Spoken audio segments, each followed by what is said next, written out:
এবার ধন্যবাদ যাত্রা। উত্তরপ্রদেশের ফল দেখে ঘোষণা কংগ্রেসের। রাজ্য জুড়ে হাঁটবেন রাহুলেরা।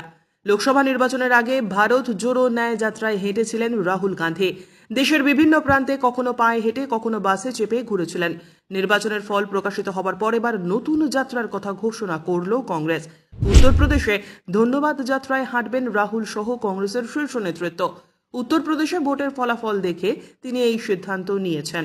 আগামী 11 থেকে 15 জুন উত্তরপ্রদেশে ধন্যবাদ যাত্রার আয়োজন করেছে কংগ্রেস। দলের শীর্ষ নেতৃত্বের পাশাপাশি কর্মী এবং সমর্থকেরাও এই কর্মসূচিতে পা মেলাবেন। উত্তরপ্রদেশে মোট 403টি বিধানসভা আসন রয়েছে। প্রতিটি বিধানসভায় যাবে এই যাত্রা। মূলত উত্তরপ্রদেশের মানুষকে ধন্যবাদ জানাতেই এমন কর্মসূচি বলে জানানো হয়েছে কংগ্রেসের তরফ থেকে। কংগ্রেস জানিয়েছে, উত্তরপ্রদেশের এই প্রান্তে 11 জুন থেকে 15 জুন পর্যন্ত বিভিন্ন জায়গায় ঘুরবেন তাদের নেতৃত্বরা। বাসিন্দাদের হাতে তুলে দেওয়া হবে ভারতের সংবিধানের একটি করে প্রতিলিপি। এবারের ভোটে উত্তরপ্রদেশের আমেঠি কেন্দ্রের ফলাফলও বিশেষ চমকপ্রদ ছিল। ওই কেন্দ্রে গতবার রাহুলকে হারিয়ে দিয়েছিলেন বিজেপির স্মৃতি ইরানি।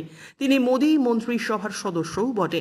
এবার আমেঠি থেকে তিনি 1.5 লক্ষেরও বেশি ভোটে হেরে গিয়েছেন কংগ্রেসের কিশোরীলাল শর্মার কাছে।